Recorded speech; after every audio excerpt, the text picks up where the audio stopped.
din po yung possible natin dito, all mid na.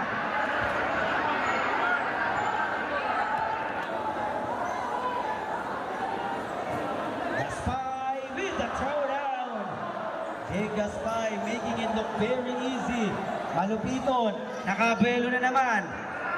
Right now, Joel on the move. Layup is good!